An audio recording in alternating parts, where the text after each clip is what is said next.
Zara and Kemi were the kind of best friends people pointed at and smiled. From childhood, they walked hand in hand through dusty village roads, sharing roasted corn, sharing dreams whispered under mango trees, even sharing tears when life grew heavy. They were sisters, or so everyone believed. Zara grew up with a heart that glowed like morning sunlight. She was calm, soft-spoken, and warm. When she walked into a room, people felt peace. It wasn't her looks or her clothes.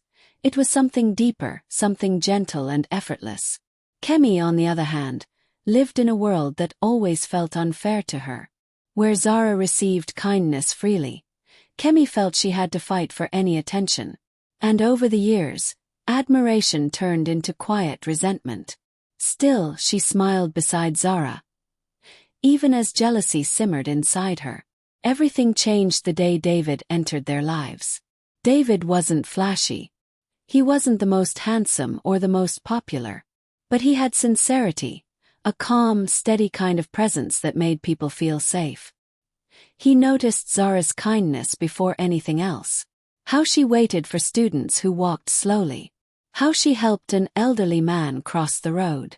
How she listened, truly listened when someone spoke. And Zara, who was cautious with her heart, slowly opened up to him. They walked home together after school, chatting about simple things, books, dreams, struggles, their future. David encouraged her to study harder, to believe in herself, to see the potential she often doubted. Those small moments of closeness were enough to spark something dangerous in Kemi. One afternoon, she watched them from afar as David gently placed his jacket over Zara's shoulders because rain clouds were gathering. The way Zara blushed. The way David smiled softly. It broke something inside Kemi. "Why her?" she muttered, fingers curling into her palm. Kemi's jealousy didn't just grow, it transformed. At first, it was a quiet ache in her chest whenever she saw Zara smiling. Then it became anger. Then bitterness. And finally a dangerous obsession. She couldn't stand the thought of Zara having something she didn't, not even the simple affection of a young man like David. So Kemi began crafting her plans with the precision of someone who believed she had nothing to lose. The lies start small. It began with small rumors. Zara said she's tired of this school. Zara thinks she's better than us. Zara said your cooking is not sweet. Tiny sparks that formed flames. Kemi knew how to twist her voice to sound heartbroken, how to wipe fake tears at just the right moment, how to pretend she wanted peace, even while she poured fuel on the fire. People believed her. Why wouldn't they? She and Zara had been best friends for years. If anyone would know Zara, it would be Kemi. And with each lie, Zara felt her world becoming smaller. The fake messages. Kemi's tricks grew bold. She bought a cheap second-hand phone and created a fake account with Zara's name and picture. Then she sent hurtful messages to classmates, pretending they came from Zara. "Please don't tell her. She can be sensitive," Kemi whispered to one group of girls as she revealed the messages she had written herself. The girls gasped, shocked. "Zara wrote that." Kemi sighed dramatically. "I don't want to be the one to expose her, but she's changing." She said it softly, kindly, like a friend trying not to give up on someone. People admired her patience. No one realized they were watching a master manipulator. The attack on David. But her biggest plan, her most dangerous target, was David. She cornered him one morning near the school gate. Her eyes were red, her lips trembling. She had practiced this look all night. "David," she whispered. "Please listen." He paused. "What's wrong, Kemi?" It's about Zara." David's expression softened with concern. Kemi swallowed hard and lowered her gaze. The perfect performance. "She told me you're wasting your time," she said quietly. "She said you're too clingy. And that she only talks to you because she feels sorry for you." David froze. Kemi watched the shock on his face, and it filled her with a twisted satisfaction. She even said, "You shouldn't dream too high. That you're not her type." The words hung in the air like poison. David stepped back. "Kemi, that doesn't sound like Zara at all." Kemi wiped a fake tear. "I knew you'd defend her. But I didn't want to keep this from you. As your friend. Her voice shook, perfectly timed. Please don't tell her I said anything. She might cut me off completely. David walked away slowly. Confused, hurt, doubting. And doubt was all Kemi needed. The moment everything changed. Late that afternoon, Zara walked into an empty hallway at school and heard something that shattered her heart. Kemi was laughing with a group of girls. Yes, it worked. David is already doubting her. I told you girls, leave it to me. Zara froze. Her chest tightened. Her vision blurred. Her best friend, sister, the person she trusted with everything, was celebrating her destruction. Zara stepped backward quietly, tears burning her eyes, her breath shaking. For the first time in her life, the world didn't feel safe. Kemi wasn't just jealous anymore. Kemi had become the enemy standing closest to her. Zara didn't sleep that night. She lay awake, staring at the ceiling, listening to the quiet hum of the night. Every memory with Kemi replayed in her mind, each one now covered with cracks she couldn't ignore. Was any of it real? Had Kemi been pretending all these years? Why would a friend hurt her so deeply? A soft tear rolled down her cheek.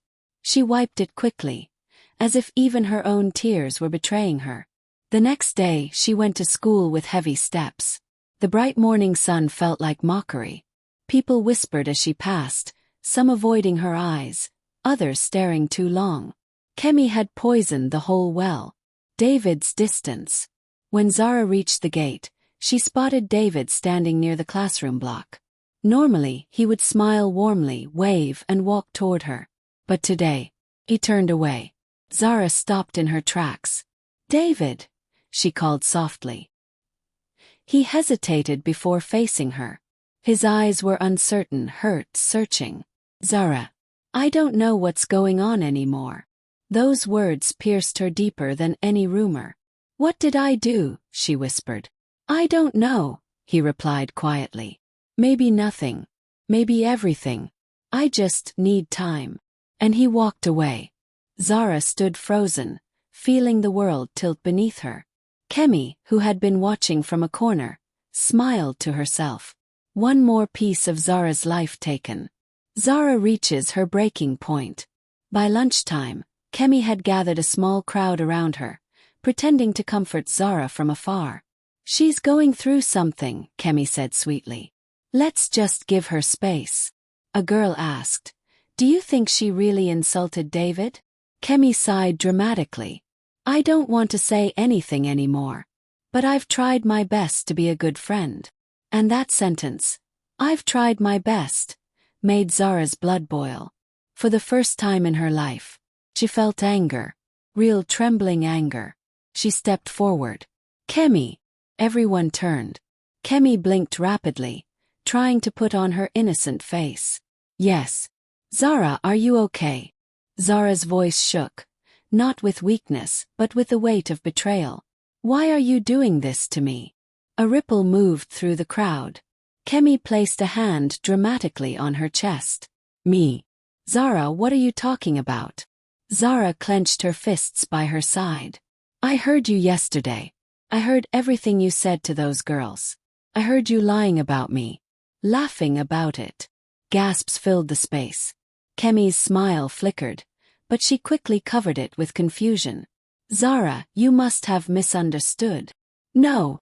Zara's voice cracked, full of pain she'd held in for too long. I didn't misunderstand. You are destroying my reputation, my friendships. My peace. Why? The courtyard fell silent. Kemi felt the eyes on her. For the first time she felt cornered. She forced a shaky laugh. Zara, are you accusing me? Your best friend. You stopped being my friend the day you decided to hurt me. The words hit Kemi like a slap. A dark look flashed in her eyes, quickly hidden, but Zara saw it. Everyone saw it. The mask starts to crack. A teacher approached, drawn by the commotion. What is happening here? Zara opened her mouth to speak, but Kemi jumped in first. Sir, Zara has been acting strange. I think she's stressed. I'm just trying to help. The teacher looked from one girl to the other, uncertain. Zara felt her heart shatter again. Even now. Even with her lies exposed. Kemi still found a way to twist the truth. But something inside Zara shifted. She realized she couldn't fight Kemi with tears or explanations. Kemi was playing a game of shadows. And Zara needed to find her own light. As people drifted away, confused and whispering, Zara walked past Kemi slowly. Kemi leaned close and whispered, "You think you've won something today? You haven't seen anything yet." Zara paused. A chill ran through her body. This wasn't just jealousy anymore. It was war. And Kemi was just getting started. Zara didn't go home immediately after school. She walked aimlessly, her thoughts swirling like a storm that refused to calm. Every step felt heavy, as though she were dragging the weight of every lie Kemi had ever created. Birds chirped freely in the trees above her, but she felt caged, trapped in a world she no longer recognized. Finally, she reached an old wooden bench near the football field and sat down. For the first time since everything began, she allowed herself to break. Her sobs came quietly at first, then louder, trembling through her entire body. She felt like she was drowning in a sea of betrayal, and no one even noticed. David finds her. A familiar voice broke the silence. "Zara." She froze. "David." He approached slowly, guilt etched across his face. "I've been looking for you," he said gently. Zara scrubbed her tears away, embarrassed. "What do you want, David?" He sat beside her, leaving a respectful distance between them. "I'm sorry about earlier," he said quietly. "I shouldn't have walked away." Zara looked at him, her eyes red and swollen. "But you believed her. You believed Kemi." David lowered his head. "I didn't want to, but she sounded so sure. And when rumors started spreading, I got confused." Zara swallowed hard. "You think I would ever laugh at you? Use you?" "No," he whispered. "Not now. Not after seeing how all this is affecting you."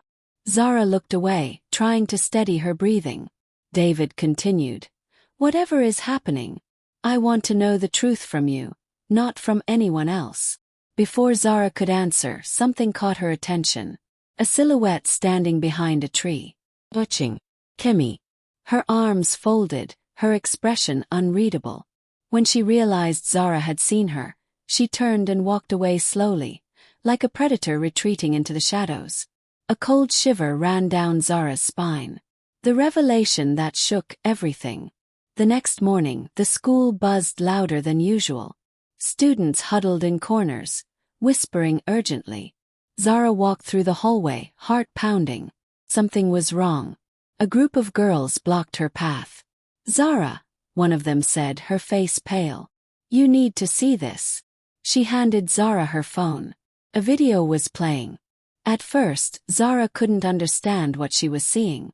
The screen was shaky, recorded from a distance. Then the camera settled. Kemi, standing in Zara's mother's shop. Talking to Zara's mother. But not with concern. With venom. "She's pretending to be a good girl," Kemi said confidently. "But she's not who you think she is." Zara's mother looked confused and worried. Kemi continued. "She sneaks around with boys. She lies about everything. She even said she wished she wasn't your daughter." Zara's breath caught. Her mother gasped in the video. "Kemi, are you sure?" "I'm only telling you because I care," Kemi replied sweetly. "I don't want her to embarrass your family." The video ended. The hallway was silent. Zara felt her knees weaken. This wasn't just rumors. This wasn't school drama. Kemi had attacked her home, her relationship with her own mother. She staggered back, gripping the wall for support. "Who recorded this?" Zara asked, her voice barely audible. A girl stepped forward nervously. "I did. I went to buy something from the shop yesterday. I didn't want to get involved, but after everything that happened yesterday, I thought you should know." Zara hugged the phone to her chest, shaking. Kemi had crossed every line. And now, her mask had finally cracked in front of everyone. A showdown. Moments later, Kemi entered the hallway, humming softly, until she noticed the strange silence. Hundreds of eyes turned to her. Zara stepped forward. "Kemi," she said, her voice trembling with pain and rising strength. "We need to talk." Kemi frowned carefully. "What now, Zara?" "Another accusation." Zara held up the phone. "Everyone has already seen this." For the first time, real fear flashed across Kemi's eyes, quick and sharp. "What is that?" she asked too fast. "A video of you," Zara said steadily. "Talking to my mother. Lying to her. Trying to destroy the only family I have." Murmurs spread through the hallway like wildfire. Kemi's breathing quickened. "That's not what you think." "Save it," Zara whispered.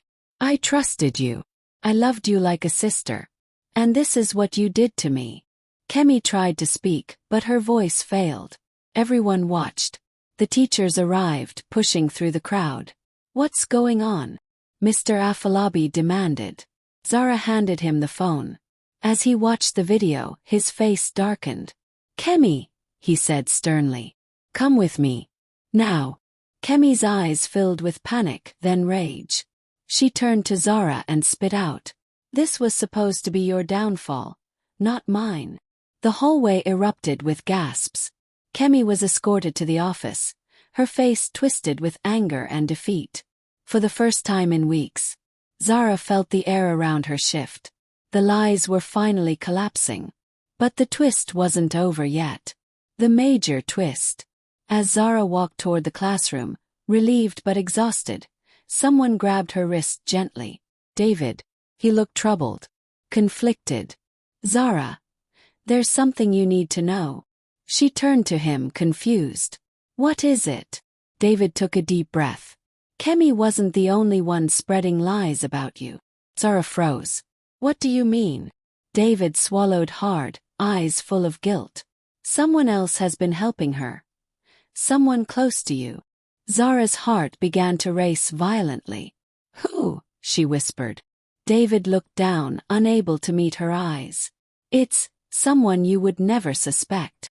Zara felt the world tilt beneath her feet. Her breath came in short, panicked bursts as she stared at David. "What do you mean someone else helped Kemi?" she asked, voice shaking. David looked around nervously, then guided her to a quiet corner behind the school library. "Zara," he said softly. Before everything exploded, Kemi wasn't working alone. She had someone feeding her your schedules, your messages, your secrets. Zara felt cold all over. "Who?" she whispered. David hesitated. For a long moment he couldn't speak. Then finally, "It was Tund." Zara blinked. "Tund. My cousin Tund." Her voice came out small, fragile. David nodded, guilt filling his eyes. Zara staggered back, unable to process it. Tund, the cousin who grew up in the same house, who ate at the same table, who shared jokes with her every night. Tund who always said, "Zara, you're like the sister I never had." Her chest tightened painfully. "But why?" Zara whispered. David exhaled slowly. Kemi promised to help him get close to a group of boys he wanted to impress. She said if he helped her bring you down, she'd make them respect him. Zara felt her throat closing. So cheap, so small, so senseless. Her own cousin had destroyed her peace for popularity. A single tear escaped her eye. Hot, bitter, and full of betrayal. The confrontation. Zara didn't wait. She walked straight to the school field, where Tund and a few boys were laughing loudly. But when Tund saw her, his smile vanished. "Tund," Zara called, her voice trembling but strong. "Come here." He shifted nervously. "Zara, now is not there." "Now," she said firmly.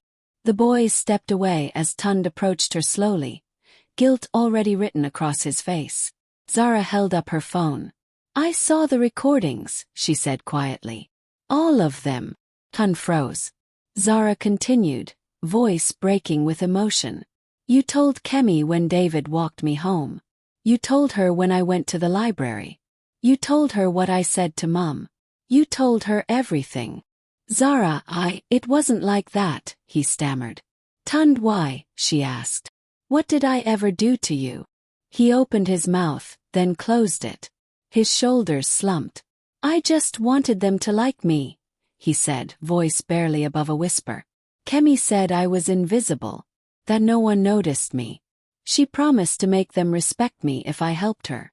Zara stared at him in disbelief.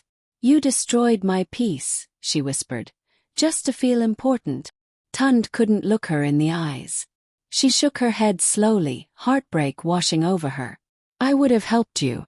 I always helped you. You didn't need to betray me to feel valued. Her words hit him like a blow. He knelt down suddenly, tears filling his eyes. Zara, I'm sorry. I'm so sorry. But Zara stepped back. Some wounds were too deep for instant forgiveness. The truth finally spreads. By afternoon, the entire school knew the full story. Kemi had plotted against Zara. Tund had fed her information. Zara had done nothing wrong. Students who once whispered lies now whispered guilt. Teachers apologized to her for doubting her. Her mother arrived at school after seeing the video. Eyes red from crying but full of fierce love. She hugged Zara tightly. My daughter, forgive me, she wept. I believed someone else over you. Zara held her mother gently. It wasn't your fault, Mum. Kemi was very convincing. Kemi's final downfall. In the principal's office, Kemi sat stiffly as her parents shouted and cried. She remained silent, too ashamed, too caught. Her suspension was announced before the entire school. 4 weeks at home with mandatory counseling. 0 tolerance for bullying and slander. Students who once followed her now avoided her like a shadow too dark to step into. Her empire of lies had crumbled completely. A new beginning. After school, Zara sat under the big mango tree. The same tree where she and Kemi once shared roasted corn and laughed about silly things. The past felt so distant now. David approached, carrying 2 bottles of soft drink. May I sit? He asked gently. Zara nodded. He sat beside her, not too close. I never believed you were capable of what Kemi said, he admitted. I was just confused. Zara sighed. Everyone was. David turned to her. But I should have trusted you more. And I'm sorry. She gave him a small smile, the first real smile in weeks. It's okay. You came back. That's what matters. They sat together quietly, the breeze carrying away the last remnants of chaos. David hesitated, then said softly, Zara, I still care about you. But I won't rush you. Whenever you feel ready, even if it takes a long time, I'll be here. Zara's heart warmed. Not everything was broken. Not everyone betrayed her. The final twist, and Zara's strength. That night, Zara received a message from an unknown number. She opened it cautiously. It was Kemi. Zara, I know I don't deserve forgiveness. But you deserve the truth. The real reason I did all this wasn't jealousy about David. It was jealousy about you. Everyone loved you without trying. Teachers praised you. Your mother adored you. You glowed, Zara. And I felt invisible standing next to you. Zara stared at the message for a long, silent moment. Then she replied, Kemi, you were never invisible. You just refused to see your own light. She put her phone aside and exhaled deeply, letting all the pain flow out of her chest. For the first time in a long time, Zara felt free. The lies were gone. The betrayals revealed. The shadows cleared. And she, Zara, remained standing. Not broken. Not defeated. Stronger than ever.